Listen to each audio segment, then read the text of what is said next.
আসসালামু আলাইকুম।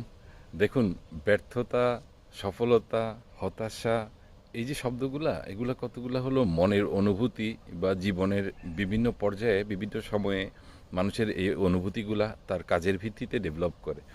এখন আমাদেরকে যে জিনিসটা বুঝতে হবে সেটা হলো ব্যর্থতা ছাড়া সফলতার কোনো টেস্টই নেই। আর যারা বলে যে সফল হচ্ছে কোনো কিছু করে, সেই জিনিসগুলা অনেকখানি ভুল মনে হয় আমার কাছে।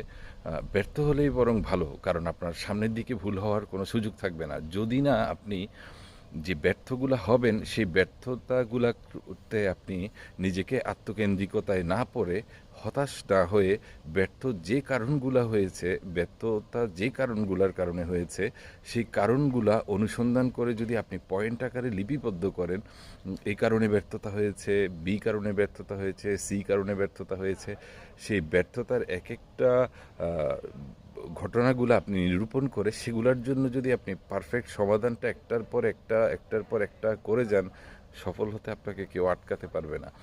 সো এখানে ব্যর্থতা বা হতাশার চিহ্ন শুধু শুধু না রেখে সফল হওয়ার জন্য আপনার যে কাজটা করে সফল হতে চাচ্ছেন সেই কাজটা করে আপনি সফল হন নির্দিষ্ট বাধাগুলাকে অতিক্রম করে। বাধা যতক্ষণ অতিক্রম করবেন না ততক্ষণ সফল হতে পারবেন না। আর এগুলো সব অভিজ্ঞতা, অনুশোচনা না।